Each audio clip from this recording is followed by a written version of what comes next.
సింగరేణిలో దసరా పండుగ సెలవును అక్టోబర్ 2కు బదులుగా 3కు మార్చాలని డిమాండ్ చేసింది సింగరేణి బొగ్గు గనుల కార్మిక సంఘం. ఈ మేరకు Singareni Collieries Company Limited chairman, managing డైరెక్టర్కు వినతి పత్రాలను పంపారు కార్మిక సంఘం నాయకులు.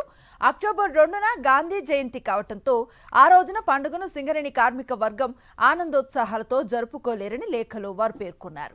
తెలంగాణలో దసరా రోజు బంధువులతో కలిసి చేసుకునే విందులో మాంసాహారం తింటేనే ఆ పండుగను ఆనందోత్సాహాలతో జరుపుకున్నట్లుగా భావిస్తారని తెలిపారు. అందుకే దసరా పండుగ సెలవును 2కు బదులు 3వ తేదీకి మార్చారని Singareni Collieries Company Limited chairman, ఎండీకి పంపిన వినతి పత్రంలో కోరారు సింగరేణి బొగ్గు గనుల కార్మిక సంఘం నాయకులు. సింగరేణిలో దసరా పండుగ సెలవును అక్టోబర్ 2కు బదులుగా 3కు మార్చాలని డిమాండ్ చేసింది సింగరేణి బొగ్గు గనుల కార్మిక సంఘం. ఈ మేరకు Singareni Collieries Company Limited chairman, managing డైరెక్టర్కు వినతి పత్రాలను పంపారు కార్మిక సంఘం నాయకులు.